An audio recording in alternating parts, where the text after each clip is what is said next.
अगर आप लोगों की इंग्लिश कमज़ोर है तो आप हमारे सर के चैनल जो है सीखो इंग्लिश को सब्सक्राइब करके और उस पर रोज़ाना एक नई तरह की वीडियो आती है, तो आप लोग उस वीडियो को देख सकते हैं और इससे आपको बहुत सारे ज्ञान भी मिल सकते हैं।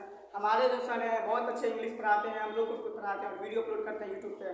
तो आप लोग कंटिन्यू रोज़ाना आके वीडियो देख सकते हैं।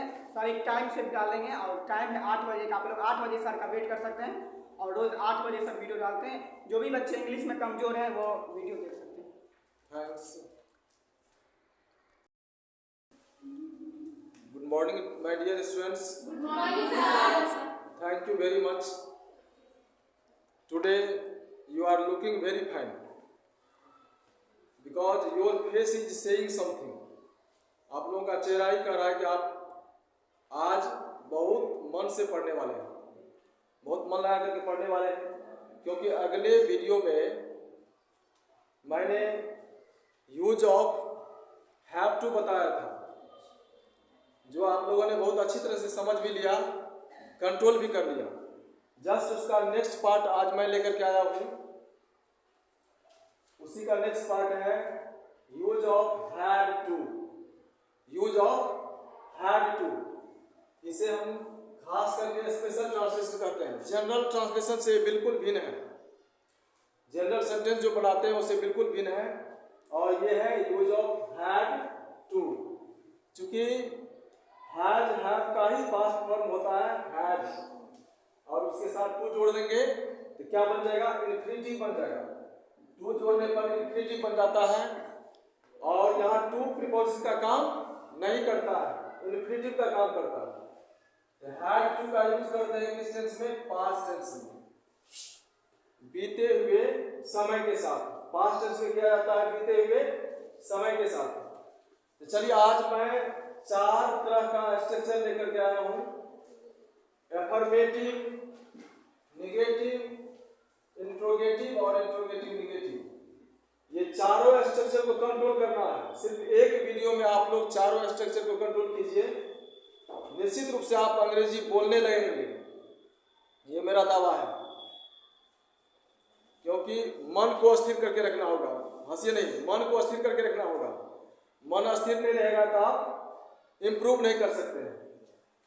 ध्यान दीजिए, पहला स्ट्रक्चर है एफर्मेटिव का, subject plus had, had to या हैड प्लस टू भी लिख सकते हैं। Subject plus had to plus V1 plus object plus OW, other word. Affirmative है साधारण वाक्य, इसे कहते हैं सकारात्मक वाक्य या कथनात्मक वाक्य। दूसरा है subject plus had plus not plus two V1 object other word. अब यहां एक चीज और डालिए, नहीं डालना, subject plus had plus not, इसको डालना यह है कि इसको एक साथ आप जोड़ भी सकते हैं। क्या कर सकते हैं, जोड़ सकते हैं, अलग अलग समझ लीजिए। हैड को एक साथ जोड़ेंगे नोट के साथ तो क्या हो जाएगा, हैडंट। सिर्फ बोल देते हैं, उसी से समझ जाइएगा आप लोग। Had plus not equal to hadn't, तो उसको जोड़ना नहीं, सिर्फ ऐसे समझ लीजिए। Plus to plus V1 plus object plus other word. ये किस तरह का सेंटेंस होगा, निगेटिव। निगेटिव बनाने के लिए हम लोग हमेशा नोट का यूज करते हैं। हिंदी के वाक्यों में क्या लगा रहता है, नहीं, और इंग्लिश में उसके लिए नोट जोड़ते हैं। और नेक्स्ट स्ट्रक्चर है इंट्रोगेटिव सेंटेंस। आप लोग को मैं बता चुका हूं इससे पहले वाले वीडियो में कि WH वर्ड है क्या। WH वर्ड वह वर्ड होता है जिससे क्वेश्चन पूछा जाता है, जिससे क्वेश्चन पूछा जाता है। WH लेटर से भी स्टार्ट होता है, जैसे why, when, where, how, who, whatever, whenever, whereas, ये सभी WH वर्ड है। स्ट्रक्चर पर ध्यान दीजिए। WH word plus had plus subject plus to plus V1 plus object plus other word. Last में क्या देना है, साइन ऑफ इंट्रोगेशन। इसका बहुत महत्व है। आपने सेंटेंस करेक्ट लिखा लेकिन ये नहीं दिए तो आपका सेंटेंस गलत हो गया। ये इंट्रोगेटिव सेंटेंस कहलाता है। अब देखिए चौथा स्ट्रक्चर जो है इस दोनों को जोड़ करके बना है, ये दोनों को जोड़ करके ये चौथा बन गया। निगेटिव और इंट्रोगेटिव दोनों को जोड़ करके बना है। स्ट्रक्चर पढ़िए, WH word plus head plus subject plus note plus 2 plus V1 plus object plus other word. अब देखिए इंट्रोगेटिव तो है ही, साथ में निगेटिव भी आ गया, साथ में निगेटिव भी आ गया, इसीलिए इसको हम लोग कहते हैं इंट्रोगेटिव निगेटिव, यानी प्रश्न के साथ साथ नकारात्मक वाक्य भी। अब चलते हैं एग्जाम्पल पर। एग्जाम्पल को ध्यान से देखिए तभी आप लोगों को समझ में आएगा। एग्जाम्पल ये है, पहला एग्जाम्पल है मुझे पढ़ना था या मुझे पढ़ना पड़ा। मुझे पढ़ना था, ये पास्ट टेंस का बोध करा रहा है और ये कह रहा है, एम्फेसिस कर रहा है, जोर दे रहा है सेंटेंस पर कि मुझे पढ़ना था। क्या होगा इसमें? आया सब्जेक्ट, उसके साथ हैड का प्रयोग किया गया, फिर टू आया, उसके बाद V1 आ गया, read. I had to read, I had to read. मुझे पढ़ना पड़ा, इसका भी यही होगा, आई हैड टू रीड। इसके लिए कोई दूसरा इंग्लिश नहीं आएगा। मुझे पढ़ना था या मुझे पढ़ना पड़ा, दोनों का यही इंग्लिश हो गया, आई हैड टू रीड। चलिए इसी का निगेटिव बनाते हैं। मुझे पढ़ना था, यहीं पर हो जाएगा मुझे नहीं पढ़ना था, मुझे नहीं पढ़ना था। क्या बनाइएगा इसका? मुझे नहीं पढ़ना था। ये कैसे बनेगा? ये निगेटिव वाले फॉर्म पर बनाना है। निगेटिव है subject plus had plus note. इसको बनाइएगा आई हैड, उसके बाद क्या आएगा? नोट, उसके बाद क्या आएगा? टू, उसके बाद read. I had not to read, मुझे नहीं पढ़ना था। ये क्या हो गया? निगेटिव हो गया, मुझे नहीं पढ़ना था। या इसको ऐसे भी लिख सकते हैं, hadn't, I hadn't to read, I hadn't to read। ये स्पोकन में यूज होता है खास करके, I hadn't to read। इसी सेंटेंस को तीसरा में लिखते हैं स्ट्रक्चर नंबर 3 पर, इंट्रोगेटिव सेंटेंस। क्या मुझे पढ़ना था? क्या मुझे पढ़ना था? क्या मुझे पढ़ना था? कैसे बनाइएगा? ये कैसा सेंटेंस है? इंट्रोगेटिव का 2 पार्ट होता है, yes no questions, WH questions. ये आपका यस नो क्वेश्चंस है। क्या मुझे पढ़ना था? यस या नो में जवाब आ जाएगा। क्या मुझे पढ़ना था? इसको WH वर्ड से नहीं बनेगा, किससे बनाएंगे? हैड से बनेगा। क्या मुझे पढ़ना था? क्या आएगा पहले? हैड। याद रखिए, कोई भी सेंटेंस स्टार्ट करते हैं तो हमेशा कैपिटल से स्टार्ट होता है। किससे स्टार्ट होता है? कोई भी सेंटेंस को हम स्टार्ट करेंगे तो हमेशा कैपिटल से स्टार्ट करेंगे, इसलिए यहाँ एच कैपिटल हो गया है। उसके बाद क्या रखेंगे? सब्जेक्ट, सब्जेक्ट आ गया आई, हैड आई, उसके बाद टू, हैड आई टू, उसके बाद V1, इसका मेन वर्ब क्या है? रीड। ये V1 में आएगा, लिखा पड़ रहा है, इसको में जवाब हो, had I to read, had I to read. ये एसनो क्वेश्चन हो गया, क्या मुझे पढ़ना था। अगर इसी सेंटेंस को आप लेंगे नंबर 4 में,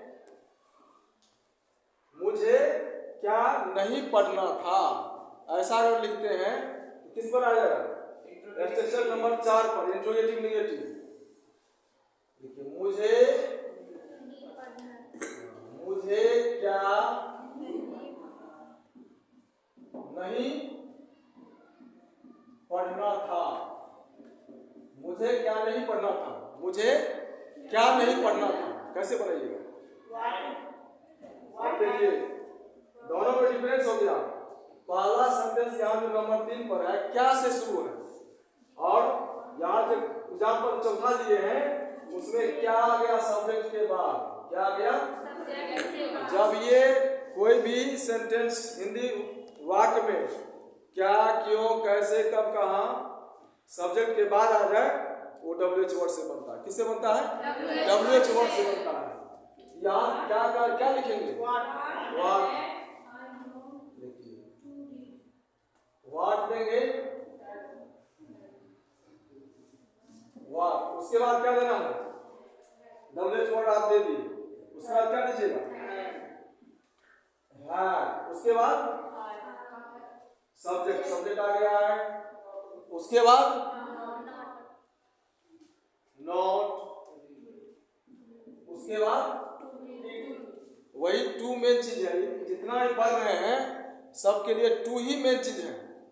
टू को अगर छोड़ देते हैं इन्फिनिटिव रह ही नहीं जाएगा। इन्फिनिटिव का सेंटेंस है, टू से ही हमको ताकत मिलती है। किससे मिलती है सेंटेंस में?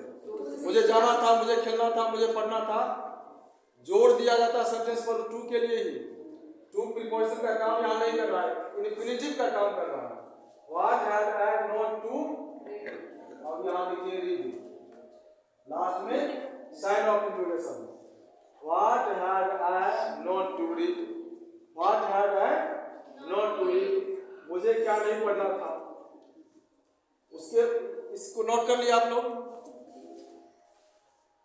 चलिए एग्जाम्पल नंबर 5 लेते हैं। एग्जाम्पल नंबर 5 ऐसा कीजिए, मोबाइल से फोटो खींचिए इसको, क्योंकि मिटाना है इसे। एग्जाम्पल 5 लिखते हैं, आप लिखिए ना। क्या आप लोगों को समझ में आ गई बात? स्पीक लाउडली, यस या नो। Yes sir. मुझे दौड़ना था, क्या होगा? मुझे दौड़ना था, आई हैव टू रन। मुझे नहीं खाना था, I have not to run, not to eat, I have not to eat. Mohan को चाय नहीं पीना था, मोहन को चाय नहीं पीना था, Mohan had not to take a tea. चलिए अब इसे इरेज करते हैं। मेरे डियर स्टूडेंट्स जो है फोटोग्राफी कर रहे हैं, हमको लगता है कि वो खींच लिए होंगे, मिटा रहे हैं। आप लोग सब खींच चुके हैं ना? अब इसका एक एग्जाम्पल और लेते हैं।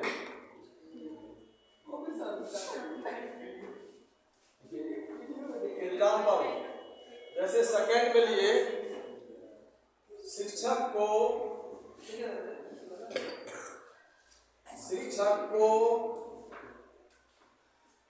अंग्रेजी पढ़ाना था, शिक्षक को अंग्रेजी पढ़ाना था। बिल्कुल इजी में बना सकते हैं आप लोग।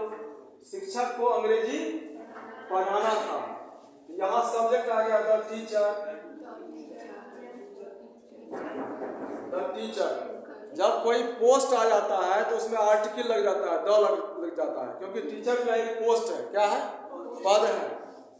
द टीचर, अब क्या दीजिएगा? Had. The teacher had to पढ़ाना था, क्या होगा?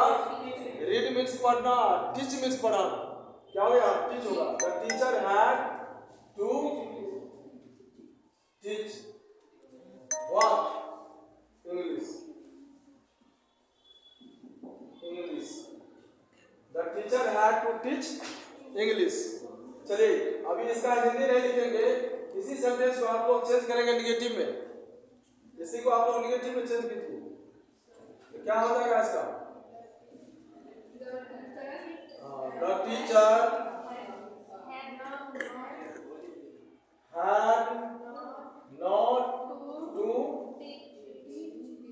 Teach English. The teacher had not to, ये टू लिखे हैं, स्पष्ट कर दो। The teacher had not to teach English. इसी का इंट्रोगेटिव बनाएंगे, इंट्रोगेटिव।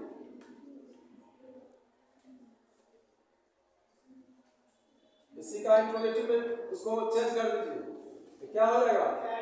had the teacher,